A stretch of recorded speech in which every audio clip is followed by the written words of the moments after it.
Welcome to Daily with Doc and Becca. This program is for educational purposes only. The statements in this program have not been evaluated by the FDA. The content is not intended to diagnose, treat, cure, or prevent any diseases, nor is it intended to take the place of your primary care physician. Testimonials are shared as individual experiences of the individual sharing their testimony. Results vary and may not be typical. We do not make any claims regarding health or income. As an empowered individual, you do have options available. We are honored to have a founding father of the science of epigenetics guiding us with the best options to obtain or maintain optimal health, Dr. Joel Wallach.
Welcome to Daily with Doc and Becca. This program is for educational purposes only. The statements in this program have not been evaluated by the... Hello, everybody. Welcome to Daily with Doc and Becca. And today is Pharmacist Fridays on Daily with Doc. So we want to say thank you. If you are here live with us, welcome. And make sure that you have that chat on. Make sure that you are watching that profile that says a smile, as that is what the rest of the world is seeing, whether they're watching the live stream or watching a replay. Now, no matter how you got here, if somebody referred you, make sure that you get back with them because they cared enough about you to share this program with you, knowing that there is something within that is going to maybe flip a switch for you as to might be an option to a solution you have not found yet. So welcome, and just want to say hello to everybody that is out on all the different live streams. If you would like to join us live, you are more than welcome to do so by going to zoom.dailywithdoc.com. zoom.dailywithdoc.com. That is Wednesday, Thursday, Friday from 12 to 1 p.m. Pacific, 1 to 2 Mountain, 2 to 3 Central, and 3 to 4 Eastern Time. If you're beyond the United States or beyond those time zones, you know, Siri and Google are great resources to find out what time that would be in your time. But Daily with Doc is a great resource for all of you looking for a nutritional approach to life and creating optimal wellness.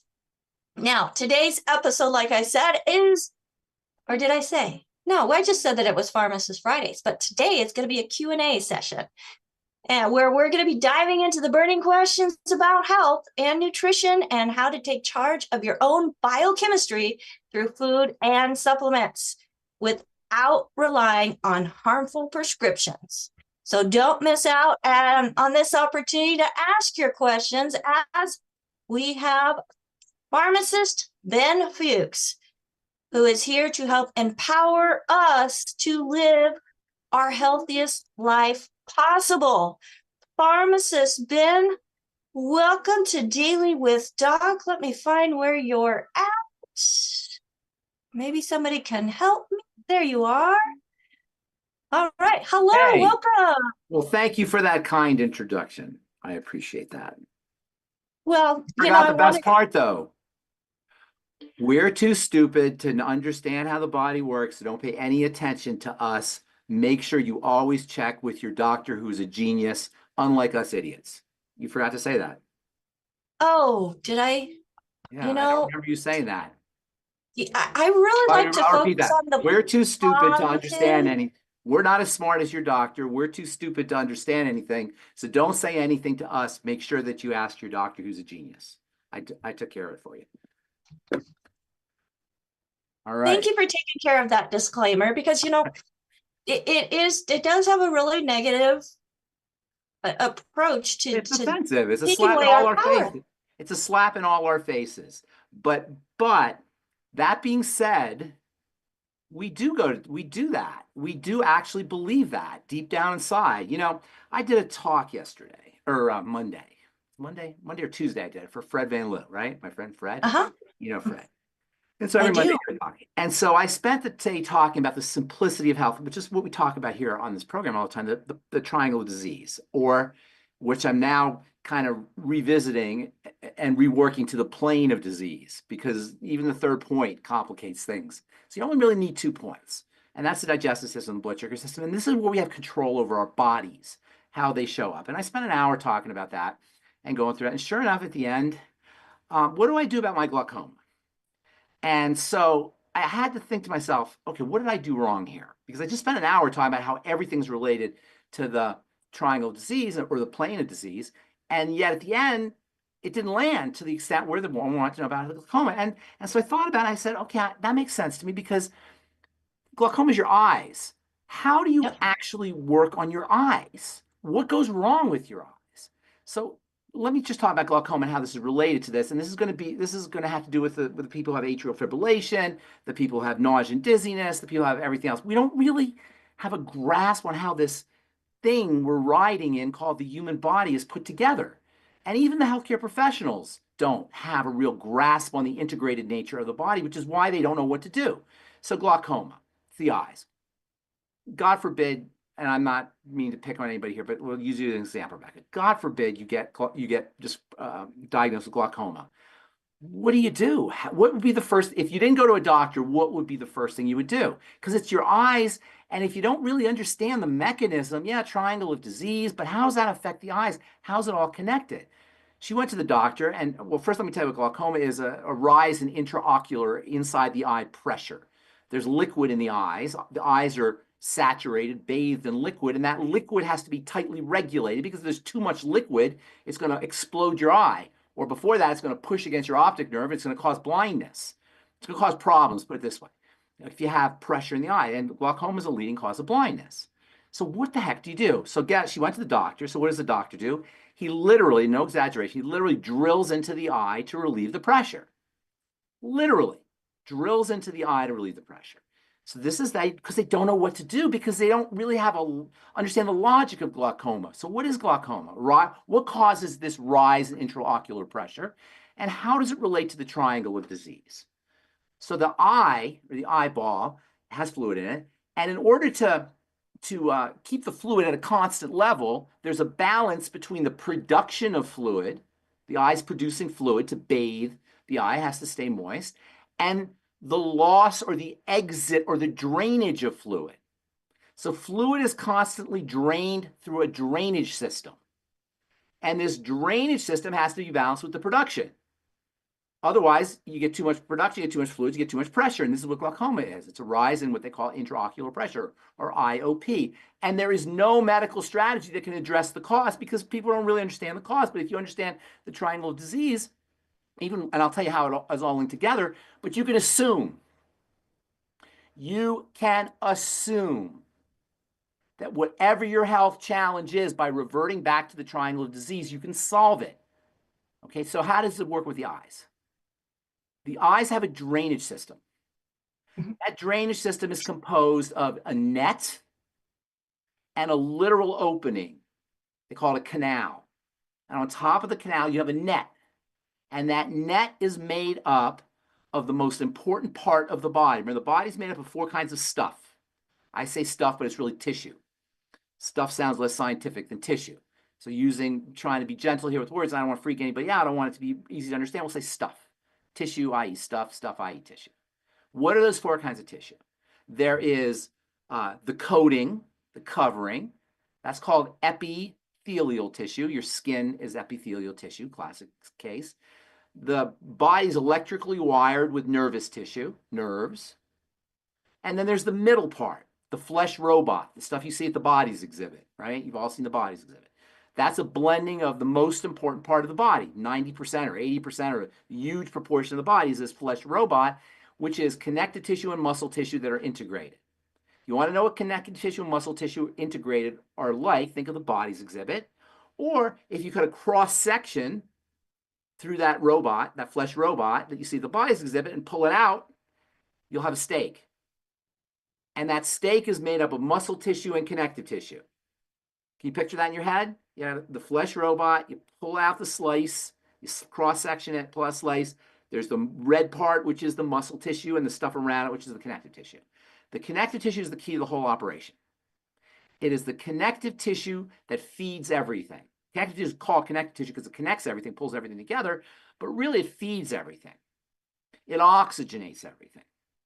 It detoxifies everything. The connective tissue is the matrix within which everything else is embedded, like a baby is embedded in a womb. All the cells of the body are embedded in connective tissue, like a baby is connected into the womb. In fact, matrix means womb. The word matrix means womb. So this connective tissue matrix is literally the womb for the cell, which is the baby. I always make an analogy, which, you know, it's kind of cute, but it's illustrative of what's happening, of raisin bread. Raisins and bread. You've got raisins embedded in bread. Whole thing's electrified and then candy coated. And that's your body. So the bulk of it, though, is the connective tissue and the muscle tissue, because it's the connective tissue that feeds everything. Even if you have a nervous tissue problem, it's a connective tissue problem. Even if you have an epithelial tissue problem, it's a connective tissue problem. Even if you have a muscle tissue problem, it's the connective tissue problem, because the connective tissue is the matrix. It's the womb. It's feeding and nourishing, and it's feeding and oxygenating and detoxifying. Okay? So back to the eye. The eye is making fluid in special cells, and then that fluid is drained out through a canal, which is like an opening, we'll say, a drainage system, literally a drainage system. How freaking cool is this, you guys? And this is what your eye is. Your eye's got all these working parts in it. It's like this big. And all of these working parts have to be just synchronized and coherent and organized just so. You can't have a speck in there without changing the biochemistry of it. So the fact that our eyes are functional for most of us for 80, 90 years is, you know, along with everything else in the body, is miraculous, right? So what happens when you have glaucoma? The canal, it's called the canal of Schlemm, because some guy named Schlemm invented it, is on the top of the canal, top of the opening, you have a net, like a net, literally a net. That net is made up of connective tissue. They call it the trabecular network, or meshwork, trabecular meshwork. It's a mesh. And the fluid goes through the mesh and goes out the drain. And that's what's supposed to happen. When you have glaucoma, that doesn't happen. When you have glaucoma, the fluid is not able to drain, so it builds up. So the question is why is the fluid not draining? The fluid doesn't drain because the meshwork becomes clogged. When the meshwork becomes clogged, the fluid can't leave, it can't get drained out, it starts to accumulate in the eye, and the eye the intraocular pressure builds up, and this is what glaucoma is. So then the question is what is going on with the meshwork that's causing it to clog up? Well, the meshwork, the trabecular mesh, is a type of connective tissue. One of the hallmark signs of aging is breakdown and deterioration and fibrosis, fiber formation of the connective tissue. This is what aging is about. And you can see this by the hunched over appearance that older people have, by the osteoporosis, by the scoliosis, by the arthritis. These are all deterioration of the connective tissue. Wrinkles, deterioration of the connective tissue. Blood vessels exploding or hemorrhaging or becoming weak, or aneurysms, cholesterol deposits patching up those weak blood vessels, deterioration of the connective tissue. So aging is deterioration of the connective tissue. Glaucoma is caused by deterioration of the connective tissue. Everything's deterioration of the connective tissue. So then we backtrack further and say, what causes deterioration of the connective tissue? Two things. From our, you can throw in a third thing which is related, but two main things. Toxicity enters into the bloodstream through the gut, and dysglycemia, changes in how blood, metabolic syndrome, if you will. Toxicity, and you don't need to know these mechanisms, but it's cool to know them. Toxicity gets into the bloodstream. We call that leaky gut. That's where you start. Everybody. I'm not saying I don't talk to everybody when they ask questions and say, do a food diary and fast and work on your digestive health, because I'm Mr. Organic guy. I'm not Mr. Organic guy. I'm not Mr. Eat Right, David Avocado Wolf, make sure you eat your veggies guy. I'm just telling you, this is how it happens. Toxicity gets into the bloodstream. It gets dumped into the connective tissue. That's where autoimmunity comes from. That's where inflammatory diseases come from of all kinds. Cancer comes from, everything. And then secondly, metabolic syndrome, because sugar breaks down the connective tissue. Insulin causes disturbances in the production of connective tissue. So once you have these, the connective tissue starts to break down globally, everywhere. Connective tissue doesn't break down just in one area. That's not how the body works. It's a system. So the connective tissue breaks down, it's breaking down everywhere. So that if you understand that glaucoma is a connective tissue issue, can you see how weird that is? Who the heck would ever say glaucoma is a connective tissue issue? But now I've just told you the mechanism. Even the doctor didn't know. He took a drill and drilled the eye. But if you see it's a connective tissue issue, and arthritis is cartilage, is connective tissue, is a connective tissue issue, and osteoporosis is bone's connective tissue, and it's a deterioration of the bone. Osteoporosis is a connective tissue issue, and the dermis in the skin is composed of connective tissue. And as you get old, you get wrinkles and thinning of the dermis, connective tissue issue. And when blood vessels break or become weakened, you can have an aneurysm, or you can have cholesterol deposits, or you can have clogged arteries, atherosclerosis. All these are connective tissue issues. What you have here with glaucoma is arthritis of the eye, osteoporosis of the eye, aneurysm of the eye, connective tissue deterioration of the eye. So what's the answer? How does the connective tissue get deteriorated? Point number one, point number two. And it should come as no surprise to anybody that, and this is one of the ways you should, as health coaches and even probably patients should look at health problems, is with something called comorbidities. Have you heard that term, comorbidities? Yes, I have. What's a comorbidity? Things that cause things to die away? No, co is like a co-pilot. Like you have a second pilot. A co is a second thing, right? Okay. A morbidity is a disease. The Latin name for a disease. Morbidity is death. A comorbidity is another disease that happens with the disease you're looking at. There are comorbidities, and they give you clues to what's happening. So, for example, a classic comorbidity of glaucoma is diabetes. They go hand in hand. A classic comorbidity with glaucoma is digestive health issues, whether it's Crohn's disease or celiac disease or irritable bowel or leaky gut. These are comorbidities. They happen with the glaucoma. But now that you know the mechanism, you could see why. So comorbidities are major clues. This horrible virus scandal that came out a couple of years ago, which I shall not mention so we don't get kicked off of YouTube. You know what I'm talking about, right?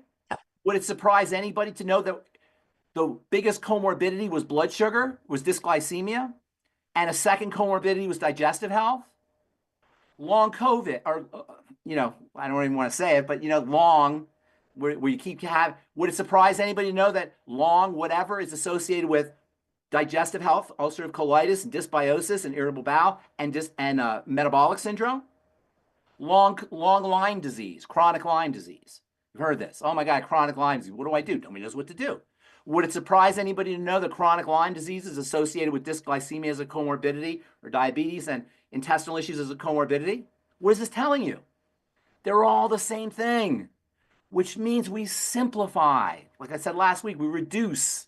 Remember your reduction. You take a big bunch of fluid, you reduce it, and you get the essence of it. So you reduce it. Yes. You reduce all of this stuff down to its basic lowest common denominator points, which are always, always, always. I have looked at this for 40 years, and I've yet to see a hole in it. This is a perfect theory, a perfect idea. Digestive blood sugar. Just work on those 2 points. Don't overthink. And I know somebody's going to be on the call because it just doesn't land. I'm not knocking anybody because, I study this stuff. You guys don't study it. I study it. So I'm not trying to be mean or anything, but somebody's going to ask me about their arthritis on this call. What do I do for my arthritis? Somebody's going to ask me about their glaucoma on this call. And I'm going to say the same thing I say, all the time. Work on your digestive health. Control your blood sugar. And there are supplements that you can take that will support all of this. But the main biological breakdown, the main way the body breaks down is the digestive system and the blood sugar system. And this happens to all of us because of the way we eat, because of the way we're born, because of the way our parents, our mothers ate. So this is a human issue. No matter how healthy somebody is, by the time they reach a certain age, or I should say that, no matter how healthy a person tries to be, by the time they reach a certain age, they're going to have some issues with the digestive system because you can't eat good. There's no way to eat good. I went to Whole Foods and I bought some turkey, broiled turkey. They have it packed up. I looked in the ingredient deck, sugar, right in the turkey. Who does that? You buy tuna fish. It's got mayonnaise. What's the mayonnaise made with? Rancid oil. You buy anything with flour in it. It's got rancid oil. Flour is a main source of rancid oil that nobody ever talks about. Not to mention the things you do to the flour. So it's impossible to eat right. It's impossible. It's impossible to live 120 years, even if you're doing everything right, because just the nature of our society, but you can mitigate the problems. And that's what we're talking about here, is you can reduce the problems. So maybe you're not going to make it to 120, but you can make it to 100. And when you get to 100, you're not going to fall apart, or at least you'll fall apart, not going to fall apart too dramatically. How are you going to avoid changes to your blood sugar? We have to drink the water. It's got chlorine in it. It's got estrogen in it. It's got fluoride in it. Only God knows what's in the air we're breathing. So it's not possible to be perfectly healthy, but you can mitigate all of this by working on digestive health, by eating as little as possible. For everybody on this call, eating is for kids. There's no kids on this call. For all of us on this call, we eat way too much. We don't need to eat.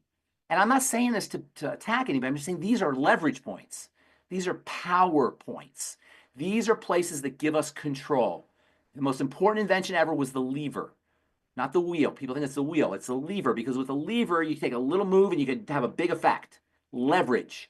And your major leverage point in the body is the food we eat. And that means the food we eat as far as macro, protein, fats, and carbohydrates, and the other stuff in the food, and that's the digestive part, and micro, the sugars and the energy, and that's the metabolic part. And that's why those are the first 2 points of the triangle of disease, because they represent where stuff is coming into the body. Think about it. The body is a closed system. Now it has stuff coming in, and it's got to do all kinds of work to make sure that that stuff gets used properly, broken down properly, processed properly, able to get into the cells properly. There's all kinds of stuff. That's the major place where everything goes wrong. If we didn't have to eat, then you only have to worry about breathing. But we have to eat, and we have to drink. So that is our major, major leverage point for glaucoma. If anybody out there knows anybody who's concerned about it, now you know the mechanism.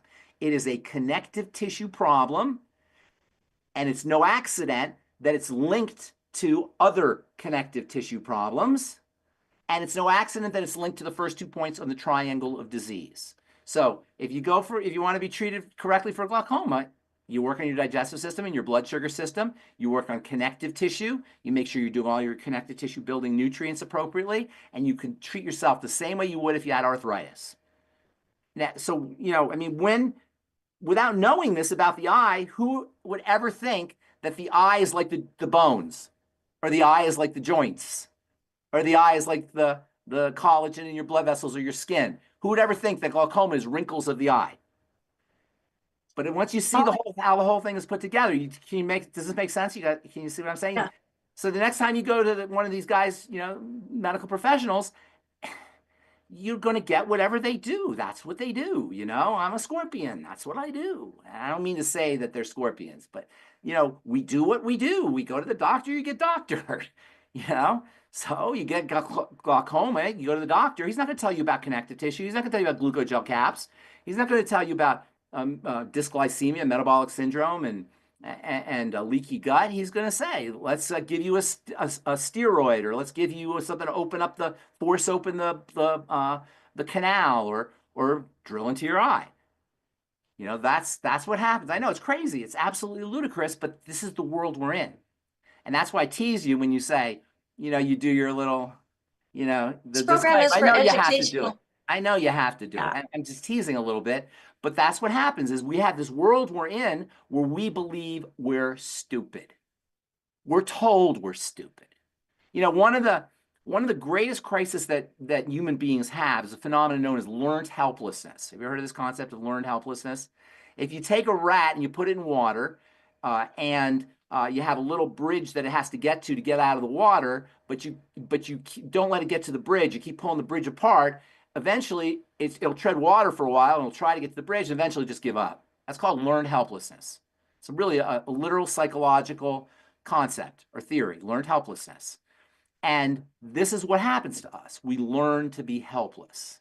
And this is why what Dr. Wallach has done and what Longevity is doing, what you're doing, we're all doing here really, is so important, because it's reversing this learned helplessness. It's by understanding how the whole thing is put together. That eye doctor is not going to tell my friend or this person about the trabecular network and the canal schlemm and the connective tissue. You might not even know, for that matter. But we can know, because it's our bodies, and it's not hard to understand. Did I say anything really complicated? This isn't. You don't need to go to medical school for any of this stuff. You can come on a daily doc call, and you can learn this stuff. What you just learn now is like what somebody would learn in medical school. Go ahead. Well, so we do have a question that's coming up wanting to know about cataracts, and that follows along the same line, right? Cataracts are slightly different. Cataracts are a crack in your windshield. The eye has a lens on top. Okay. It protects everything. Behind the lens, you have a chamber, and then you have your iris, and you have your pupil. And the way the eye is constructed is just, it's beyond belief how intricate and nano-architected it is. It's got this deeply elaborate structuring for an eye. I mean, it's this tiny little thing. So the eye has a lens that protects everything. It's like a windshield, right? Cataracts are cracks in your windshield. That's what a cataract is. So then what causes the cracks in the windshield? Sugar, glycation. Cracks in the windshield are a sign of glycation. Now, inflammatory factors that get in through the intestine don't help either, but that's your first 2 points in the triangle disease. That's what causes cataracts. Now, if you go down the street and people say they got cataracts, nobody even knows what the heck it is. They just say, I can't see. They don't know what's causing it, and that's why you have these people on the internet saying, oh, you put these drops in and your cataracts go away. That's like saying you spray a liquid on your windshield on your car and the cracks disappear. Can that ever happen? Of course not. You got cracks in your windshield. So once they happen, they got to take the lens out, and they got to put a new lens in. You got to put a new windshield in. You don't want to get there. You don't want to go to that point. Now, the surgical procedures these days are pretty, they got it down pretty good. And there's a lot of very successful surgeries, but there's a lot of not successful surgeries. So you don't want to be playing around with your eyes. And that means when you're our age, young, like me and Rebecca, kids, right? We are kids. Somebody's kid. We take care of our blood sugar. We address metabolic syndrome issues. By the time you're 80, you know, it's on a spectrum. For most people, they're not going to be 100%, even me. I'm not going to be 100%. So there's going to be odds are going to increase. You're going to have cracks in your windshield. So it's on a spectrum. You try to do what you can do. There's going to be sugar in your bread. There's going to be sugar in your turkey. It's going to be very difficult to do it, but you can avoid it where you can avoid it. You know, in the cakes and the candies and the soda pop and et cetera. So you locus of control. Where do you have control? We have control over the foods we eat to a certain extent. You have to eat, and unfortunately, our food supply is what it is. So there's going to be a certain amount of damage that's just going to be inevitable, but you can mitigate it. by reducing your intake of food in general, and then reducing your intake of the processed and the sugary foods, especially in the fried fats. Those are hideous, as Doc's been talking about for years. You mitigate that. And one of the most important strategies, in addition to reducing the input of the enemy into the body, is to supplement. It's such a powerful strategy. It's not like, oh, I took that supplement and it didn't work. That's not the way to think about it. I had a guy telling me, I took your Beyond Tangy Tangerine, I still have my cataracts. Just before I got on the call today, he was complaining. I gave to that Beyond Tangy Tangerine, didn't help. Well, that's not the point of the Beyond Tangy Tangerine. The point of the Beyond Tangy Tangerine is to give your body the raw material so tomorrow's cataracts don't form, so tomorrow's arthritis doesn't occur, so tomorrow's autoimmunity or whatever it is doesn't happen. That's the purpose of supplementation. Supplementation gives your body the wherewithal to prevent tomorrow's damage, to prevent tomorrow's problem. Now, there's a lot of people who are frank, full out deficient. And for those people, once you put nutrients into the body, they're going to notice a huge difference. And, everybody on this call knows that when you give Beyond Tangy Tangerine to certain people, it changes their life. There's probably people on this call who've had experienced that. AJ's got a great story. Are deficient, and once you put nutrients in a deficient body, it sucks it up really quickly and you get quick results. And that is kind of like a secret weapon for longevity. So supplementation is huge. Don't underestimate the power of supplementation. What it also does is it allows you to get nutrients, not calories. Calories are the issue with the nutrients is the food is the calories. So if you're just trying to get your nutrition from food, you have to get it with calories. You have to get it with an extra burden. If you do just supplements, you don't get calories. Now, obviously, you need a certain amount of calories, but you need a lot less than most of us are getting. So I'm happy to take calls. I love taking calls, but you're going to hear me say the same darn thing over and over again. And so, real quick, just because somebody's asking, what about macular degeneration? Does it fall within the same? Yes. What's there's two words, macular degeneration. Yeah. Right? What is the first word and what is the second word? First of all, what's the most important word? Degeneration. Right? The macula is where the degeneration occurs. Arthritis is joint deterioration. Osteoporosis is bone deterioration. So macular degeneration is arthritis of the macula. It's osteoporosis of the macula. It's heart disease of the macula. It's wrinkles of the macula. It's the same stuff. It's all the same stuff is what I'm saying. There's 4 types of tissue in the body. They deteriorate. They degenerate. The most important parts of the body are the muscle tissue and the connective tissue. And the most important part is the connective tissue. And that's the part you want to focus on. The deterioration of the connective tissue is the most dramatic aspect of the breakdown process, the most prominent aspect of the aging and deterioration process is the degeneration of the connective tissue. Now, certainly the epithelia degenerates, particularly in the sun, and the macula is subject to the sun, and the skin is subject to the sun. But even the epithelia, because it's fed by the connective tissue, is also going to be responsive to strategies for building the connective tissue, which, by the way, means your OsteoFX is good for glaucoma. Whoever said that? Your healthy bone and joint pack is going to help you with wrinkles. Healthy bone and joint pack should be called the healthy anti-wrinkle pack, healthy bone and joint and wrinkle pack, or whatever. You know what I'm saying? It's all kind of the same thing, and that's how we want to look at the system. The doctor doesn't do that, not because he's dumb, not because he's a bad guy, not because he's malicious. It's because that's how they work, that's how they think, that's how they're taught. They reduce everything to just the eye, and if you have glaucoma and it's just the eye, what the heck are you going to do? You can't work on the eye, you can't take the eye out. What are you going to do? Of course, you're going to drill through it.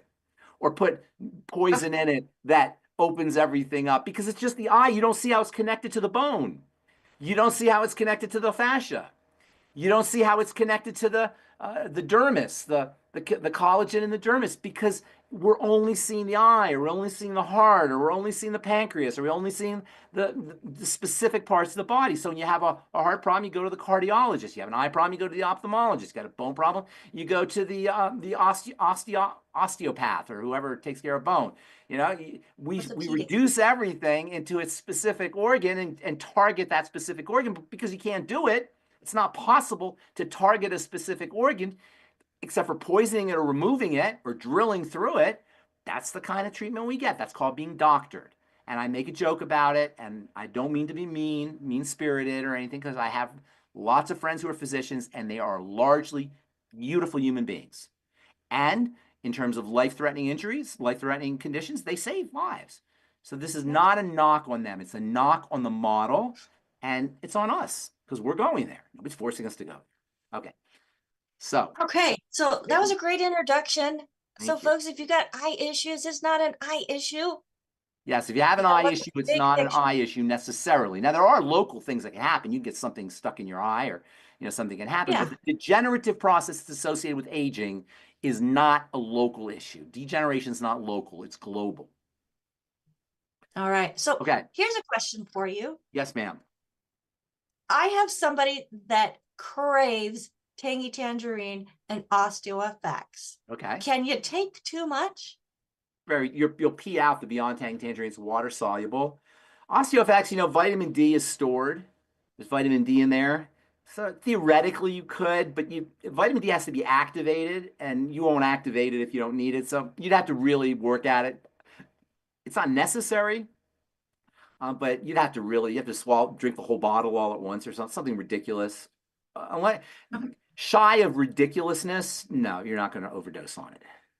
All right. Now, since you were bringing up vitamins, we have an individual that's been taking the Tangy Tangerine and did a blood test, and there is elevated B12. Why would I hear that periodically? First of all, B12 is urinated out. So it's almost impossible to have too much B12 because you'll just pee it out. It's a water-soluble vitamin. It is stored in the liver. So if you have some kind of liver issue, it's conceivable that it could be a problem. But don't blame the B12. There are doctors who'll say don't take B12. And that's because that's how they think. I'm not knocking them, but that's not the solution. The solution is, why is your B12 elevated? And it's usually because if it is, it's really difficult for it to be elevated. I don't even know how they measure the elevation. They say and that's another thing, is the tests. How do they know about high and low? How do you know you're high on this and low on that? There's reference ranges. So who cares about the reference ranges? That's some statistical thing. And that's how we do things, because we can't really. Medicine is a very inexact science. There's a lot of uncertainty in it, and we hate uncertainty, especially when it comes to our body. We don't want any uncertainty. But biology has uncertainty, so we try to minimize the uncertainty with computers and with statistics and with algorithms. But the problem is, individuals, or making a decision about individuals, doesn't lend itself to making decisions based on large numbers of people. Statistics is about large numbers of people.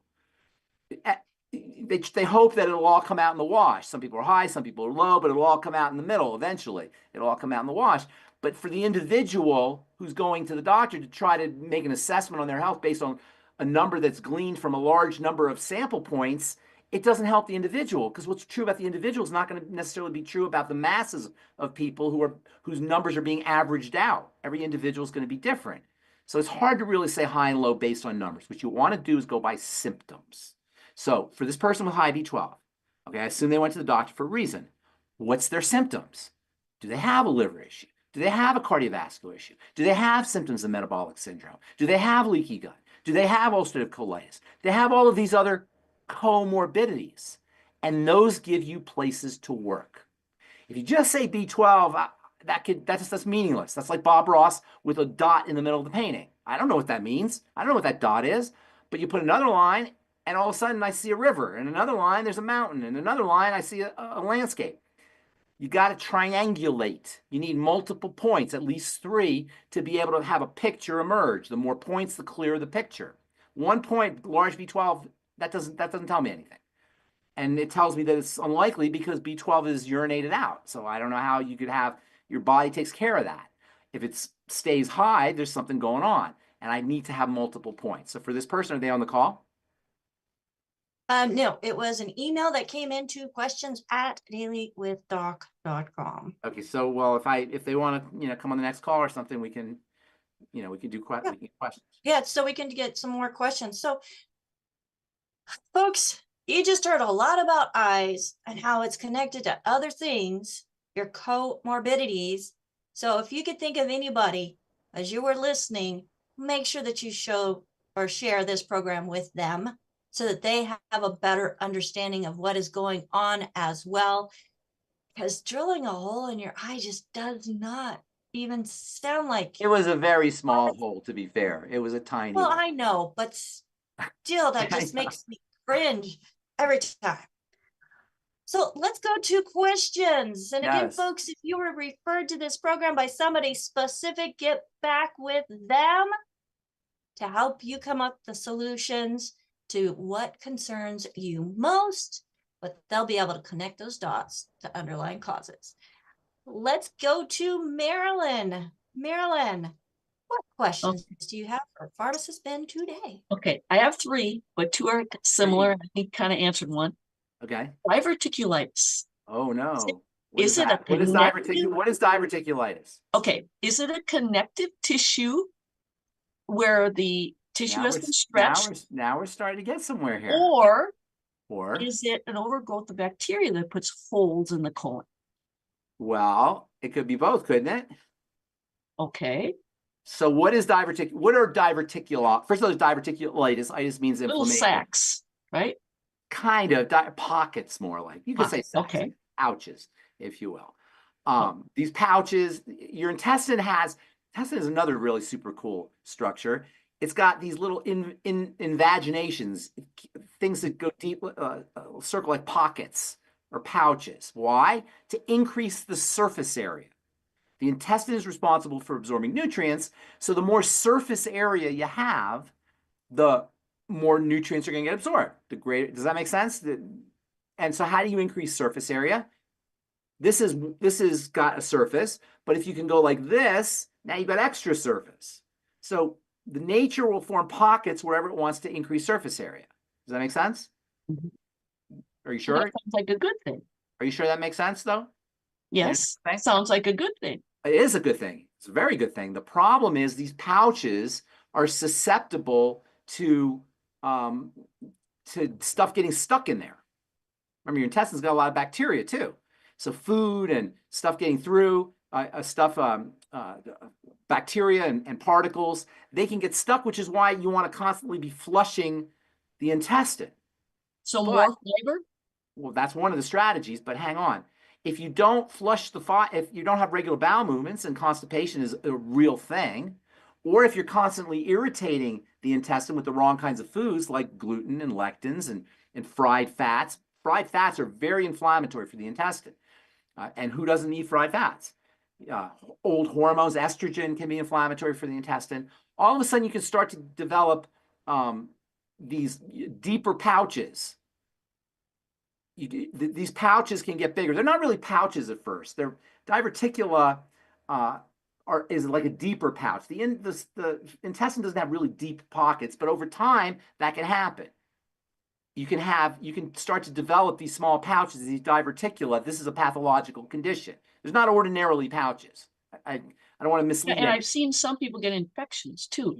Absolutely. And it can be life-threatening, and it's incredibly, incredibly agonizing. Incredibly agonizing. But I want to be clear here. These diverticula is pathological. These pockets are pathological, these pockets. Okay?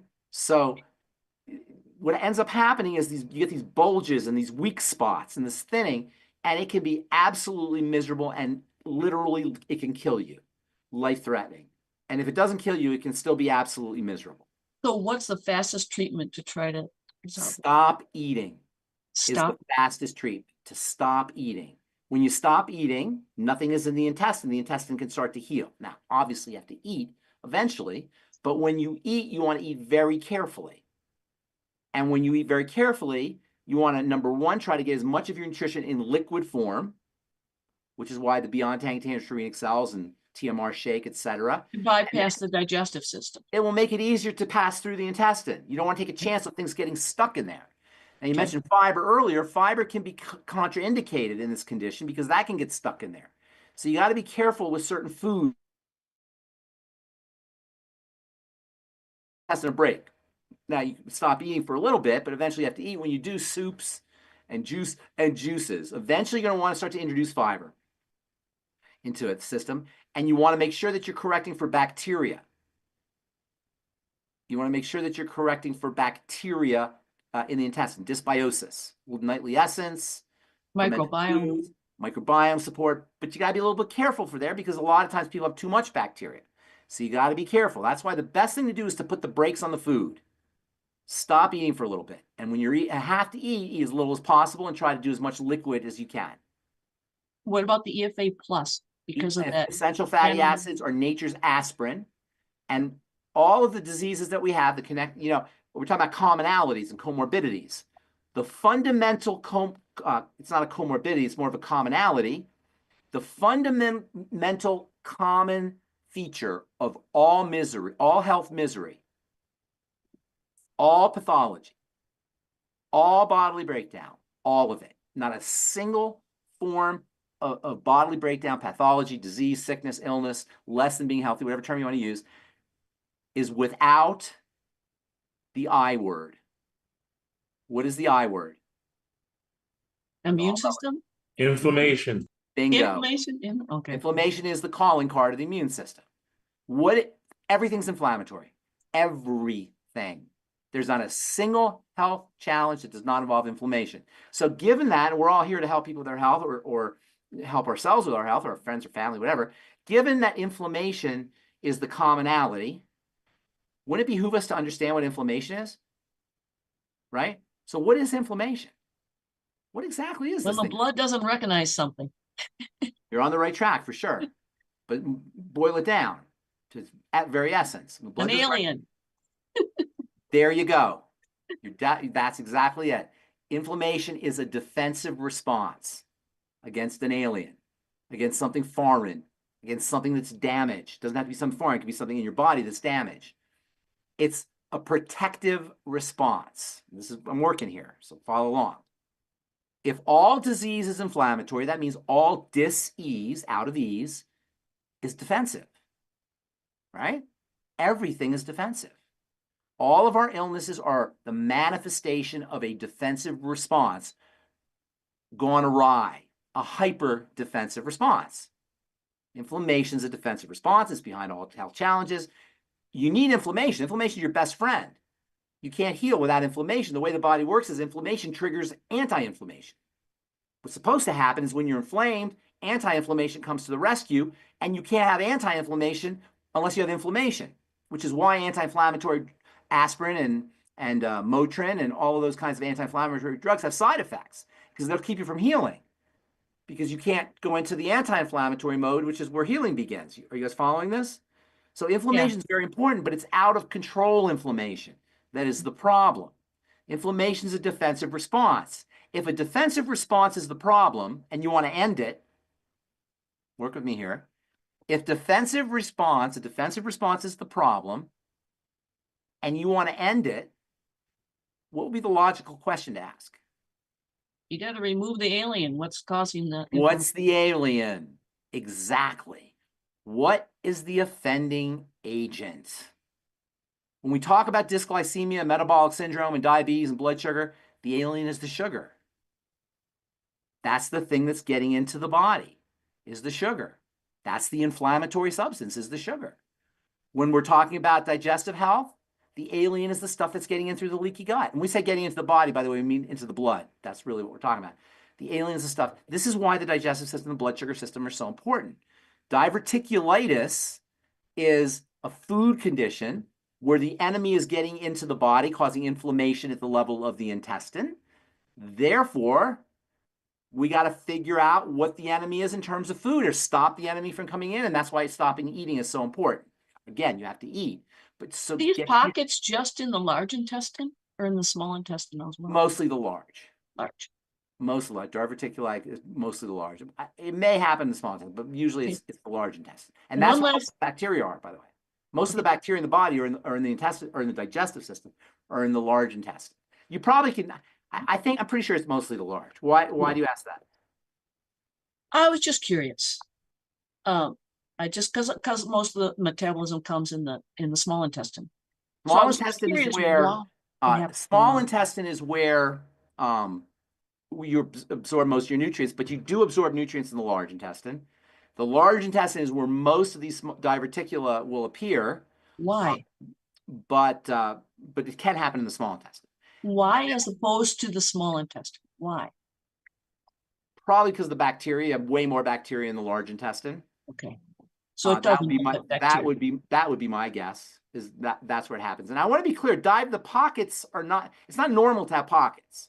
It's normal to have increased surface area through kind of like a wrinkly.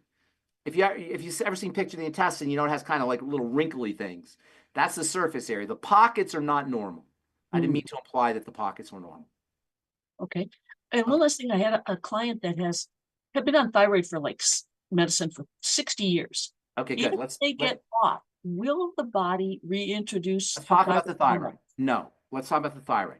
Every year, the #1 best-selling drug in America is thyroid medicine. What is that telling us? Lots of people have thyroid problems. And every pharmacist knows, and probably most doctors, that thyroid medicine is notoriously ineffective, aside from maybe giving you a buzz real quickly, and it will give you some energy. But that's about it. Because the way the hormone system is supposed to work is it's supposed to work as needed.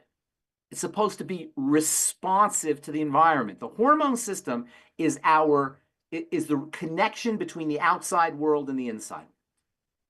The outside world is perceived or transmuted into the inside world through hormones.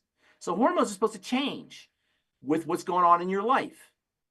And sometimes even what's going on inside the body. Not just, when I say outside the body, it could be inside the body, but outside that local area.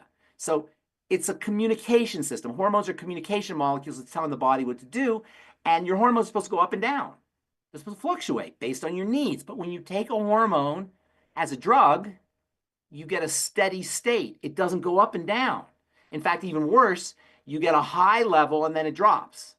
That's how when you take a pill, your levels spike and then they drop. So instead of going like this and like this with what the environment has, it goes like this. That's not how hormones are supposed to work. So even after 60 years, will the thyroid hang on. Reintroduce? Hang on. Okay. So first of all, I'm just trying to tell you why hormone therapy is so inherently flawed. Because that's not how hormones are supposed to work. They're not supposed to go up and down like this. They're supposed to kind of fluctuate like that. Make sense so far?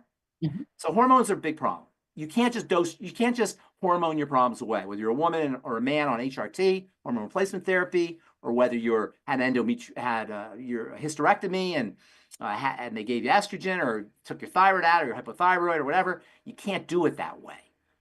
So then the question is, what's the problem? Why are you hypothyroid? Well, what is hypothyroid? Hypothyroid, Graves' disease, is not a hormone disease. It's a gland disease. The problem isn't the hormone, it's the gland. The problem isn't the chemical, it's the organ, the structure. So what goes wrong with the structure? How can we treat the structure? Well, the most common cause of hypothyroidism is Hashimoto's thyroiditis, which is an autoimmune disease. The most common cause of thyroid problems is autoimmunity. So now we got to say, what is autoimmunity? See how we're working here? We're backtracking. We don't just see the thyroid and then we say, oh, we'll give you some thyroid medicine. We got to go backwards and see how the whole thing happens.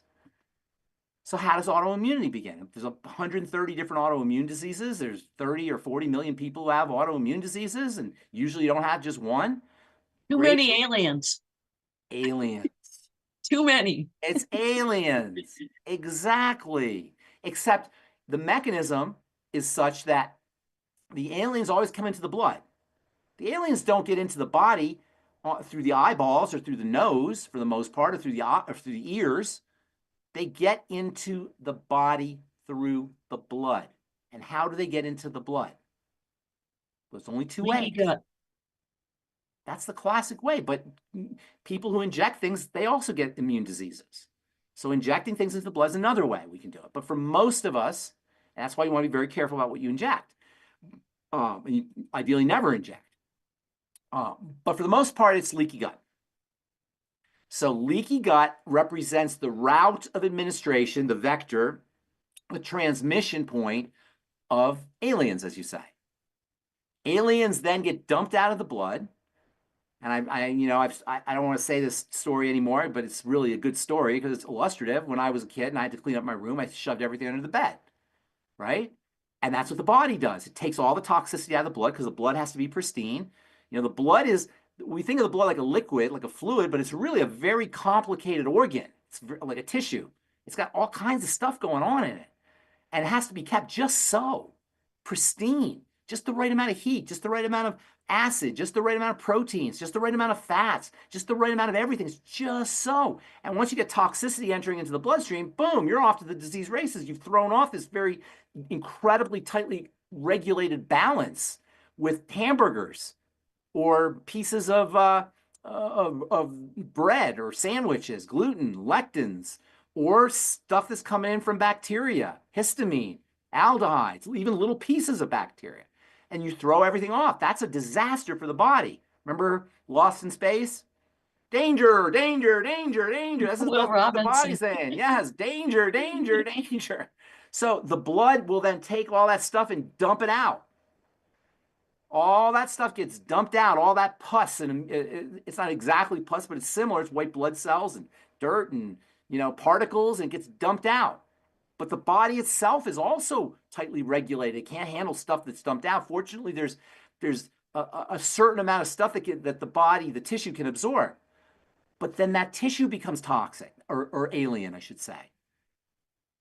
So when it gets dumped out into the connective tissue, now the connective tissue is alien, boom, the immune system will attack the connective tissue. We call that scleroderma, or you call that lupus, or you call that whatever connective tissue autoimmune disease you want to call it, and there's a bunch of them. It gets dumped out in the pancreas, you call it type 1 diabetes. It gets dumped out in the dermis, you call it psoriasis. It gets dumped out, or the epithelia, the surface of the skin, the epidermis, you call it psoriasis. It gets dumped out in the thyroid, and you call it Hashimoto's thyroiditis. So once again, backtrack to the triangle disease. Now, it's even worse with the thyroid. It's especially problematic because the thyroid controls the digestive system. So once you're hypothyroid, now you end up with even worse digestion, which then, of course, takes you back down the triangle. The thyroid regulates the pancreas, the metabolic system. So now you've got metabolic issues, and again, you go further down the spiral, and this is where the spiral begins. And if there's a great book by Dr. Broda Barnes that he wrote in, I think, the late 1970s called Hypothyroidism, the Unsuspected Illness, meaning it's behind heart disease, it's behind cancer, it's behind autoimmunity, it's behind dementia, it's behind all these other health challenges. So they call it the unsuspected illness because everybody's heart disease is focusing on the heart. Everybody with diabetes is focusing on the pancreas. They're not focusing on the thyroid. So he calls it the unsuspected illness, hypothyroidism. And I'm telling you, in my triangle disease model, it's the jumping off point to all other chronic degenerative diseases. Okay? Okay. So she gets off this thyroid medicine? Yes. Oh, yeah. If we want to help her out, work on digestive health. As always. Work on metabolic thyroid will syndrome. come back. Okay. Yes. Well, when she corrects the gland, I don't know what else she has going on, but yes, theoretically, once she corrects the deterioration or the immune attack on the gland by eliminating immune triggers, yes. And theoretically, I don't know what else she has going on, but you can see how iodine isn't going to really help you here, right? So people who say, "Oh, you take iodine." I mean, iodine. You need iodine to make thyroid hormone. It's not valuable, but it's not going to get rid of your Hashimoto's thyroiditis. Thank you. Sorry to take up all the time. No, that's okay. That's a very important point because that's a very common health challenge. Number one best-selling drug in the country is thyroid medicine. Yeah, all right, you have a hard stop. Let's do. We can do one more. Okay, thank you. One more. All right. Thank you so much, Marilyn. And yes, that happens or is affecting so many different people. So we know that's another great segment that's going to be beneficial. So we did a poll out on YouTube. Pharmacist Ben. A poll. Okay. AJ did a poll out on YouTube. Okay. And it says, did you hit the like button? And yes, it's Pharmacist Friday, 60%. The other 40%, double yes. Woohoo, it's Friday. Wait a minute. What are you saying? The other 40% didn't like us? Well, no, they're happy it's just Friday. Oh, they're happy just Friday. Okay, all But right. there's more people that are excited that it's Pharmacist Friday. Well, that is awesome. I'm glad to hear that. Thank you. That's super exciting. So thank you so much, everybody, for taking a vote and showing how much you appreciate Pharmacist Fridays. So let's go over to Phyllis, who has some questions. Phyllis, go ahead and unmute yourself, please. I And will. we're not Go going to ahead. get to everybody, folks. We have lots of questions, lots of hands. So please send your questions to questions@dailywithdoc.com. And Pharmacist Ben, maybe we need to do another episode during the week of Q&A. Maybe. I'll have to see where I can squeeze it in. How about 2 a.m. on Thursdays? I'll be there. We love our Q&A. All right. Speaking of iodine, Olga on YouTube has a question. She has a 16-year-old girl who is taking 12.5 milligrams of iodine/iodide. This is iodine 5 milligrams plus That's the best form. iodide. That's the classic form of iodine. That's the kind of really good iodine supplements. That's the format that really good iodine supplements will come in. Lugol solution, iodoral. That's the right way to do it. And she's taking it every other day. So is that enough for general health? There's no real way to know, but I would take it every day personally, but every other day is not bad. I take All right. iodine every day. Iodine is an amazing supplement, but not just for the thyroid, for all the glands, for the breasts, for women. It's especially important for the adrenal glands. It's important for all of the glands of the body. Iodine is a glandular nutrient, and iodine deficiency is very common because iodine is only found in the ocean. It's not not only, but mostly found in the ocean. So unless you're eating a lot of seafood, chances are, and if you're not supplementing, chances are pretty good you're going to be low in iodine. And iodine, again, like with many of our supplements, iodine, the iodine levels are set to prevent full-blown iodine deficiency, which is goiter. When you don't have enough iodine, your thyroid will actually swell and your throat will get really big. That's called a goiter. We don't have those anymore, but 50 years ago, they were pretty common, or 100 years ago, they were pretty common until they figured out how to put iodine in salt. And when they put iodine in salt, they have iodized salt now. People they started to get enough iodine, but they didn't get enough iodine to run their bodies effectively. They got enough iodine not to get goiter. And that's kind of how we set, the recommend suggested amounts that people take, not to be thriving, but just not to die. I mean, that's what the medical model is here, is to keep us from dying, not to keep us thriving. The doctor's happy if you're not dead. Then he thinks he did his job, which, he has a point, because you don't want to be dead. And so it's good not to be dead.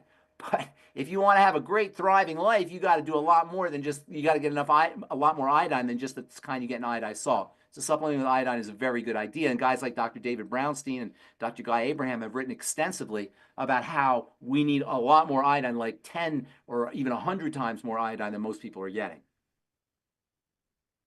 All right. So here's Denise. She's 71, 150 pounds. She was hospitalized for atrial fibrillation a couple of months ago for a couple of days. She's on 4 meds, including Lipitor. How can she not use these meds and natural products? Atrial fibrillation is a heart that's freaked out. You know how when you're really scared, you'll go like this and shake? If you're really, really, really scared, that's what your heart's doing. It's shaking, it's freaking out. Just like we talk about how organized, how structured and architected the eye is, the heart is not only super, super micro-structured and nano-architected, but it's also beating. A heartbeat. Heart beats like 1 billion times in a lifetime, some ridiculous amount of times in a lifetime, right? How does a heartbeat happen? For a heartbeat to happen, so many things have to go right.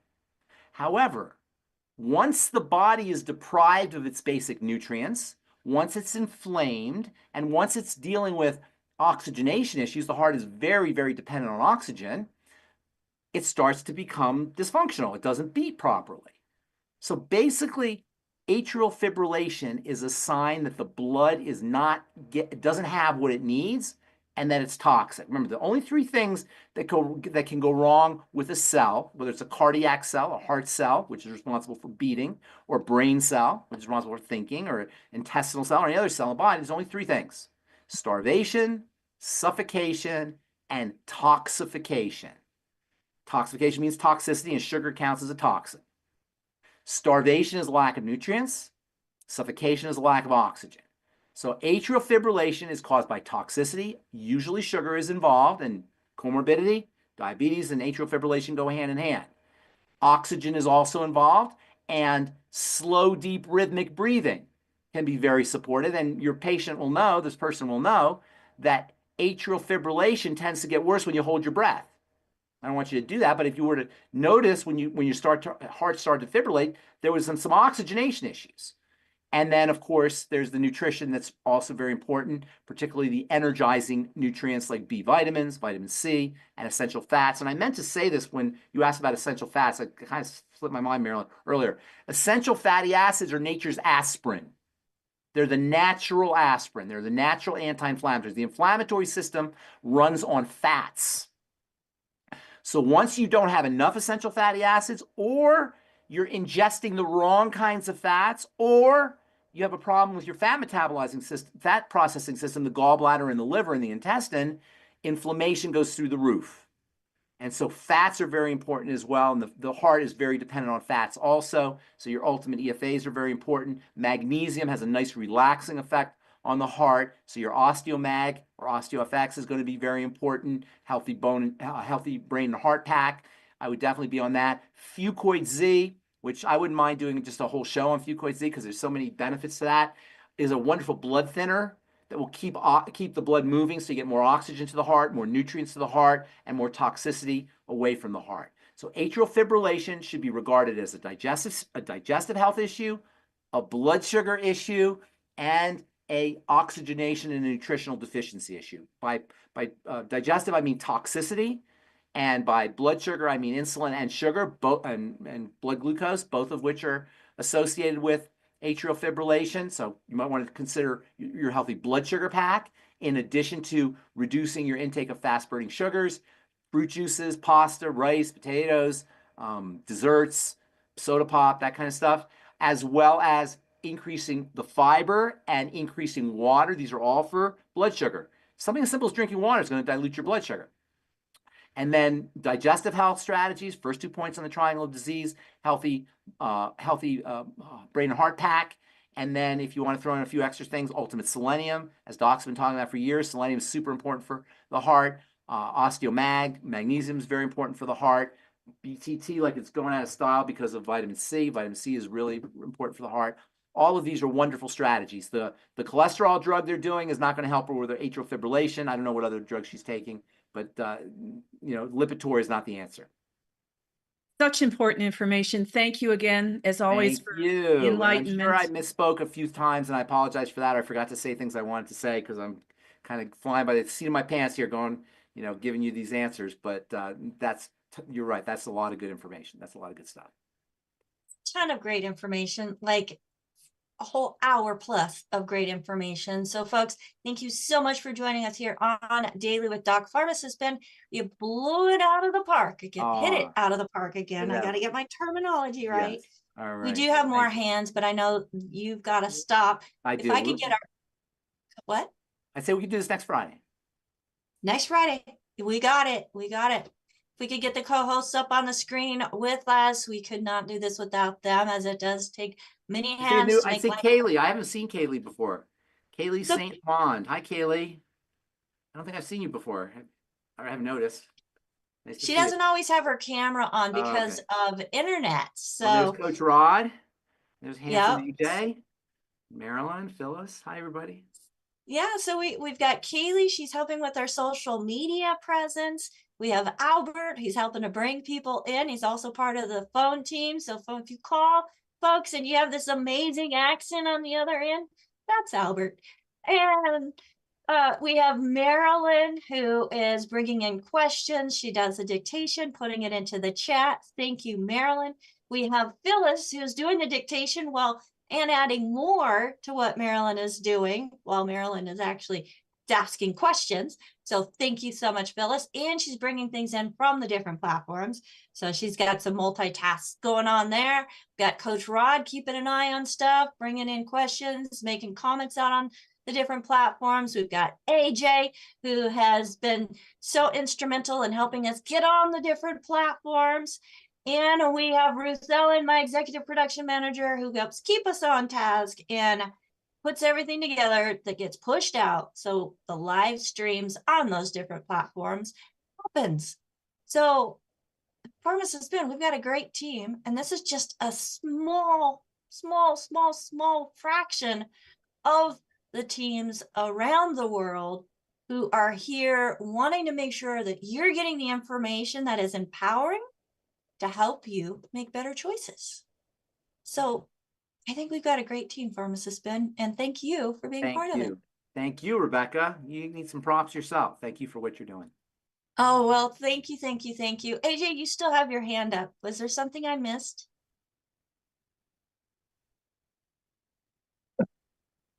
He's speechless. Perfect. All right.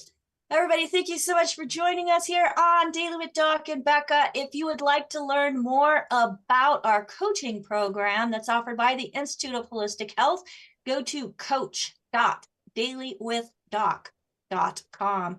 Again, that's coach.dailywithdoc.com. And for those of you who are really into grammar, that dot is the period. Okay. I had somebody ask me, why is it not working? I'm typing dot. It's because it's a period within there. And also, if you're not working with anybody and you would like to connect with a certified holistic health coach to help you in choosing supplementation that we have found to be solutions to the deficiencies that are causing this comorbidity type stuff, we do have a call team standing by for those that are not working with anybody and have not purchased the longevity products before. That number is 855-949-3377. Again, 855-949-3377. We will see you next time on Daily with Doc. Thank you again, Pharmacist Ben. Thank you, Becca. Thank you, everybody. Bye. See you next week. And this program is being sponsored by dailywithdoc.com. On our website, you're going to find past episodes. You'll find articles that are giving more information that you can use as a tool in your toolbox, and the good foods, bad foods list that Dr. Wallach has promoted, and more information about Dr. Wallach, Pharmacist Ben, and a little bit about myself. So, folks, in a store. So if you've never purchased or tried the longevity products before, or any of the products that are mentioned for nutritional supplementation, you can find that store there. But if you were referred by somebody specific, get back with them, as they probably have their own store. And we want to make sure that you at minimum get back with them and say, thank you for sharing this program with me. How can I get started? Again, my name is Becca Dukes, as the Director of Student Services for the Institute of Holistic Health and the hostess and executive producer of this show. Have a great day. Be empowered. Bye for now.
Welcome to Daily with Doc and Becca.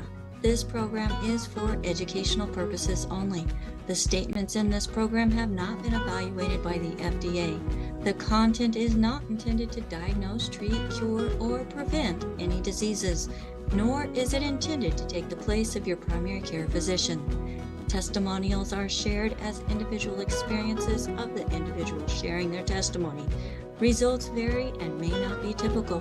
We do not make any claims regarding health or income. As an empowered individual, you do have options available. We are honored to have a founding father of the science of epigenetics guiding us with the best options to obtain or maintain optimal health, Dr. Joel Wallach.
Welcome to Daily with Doc and Becca.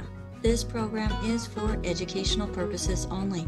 The statements in this program have not been evaluated by the FDA. The content is not intended to diagnose,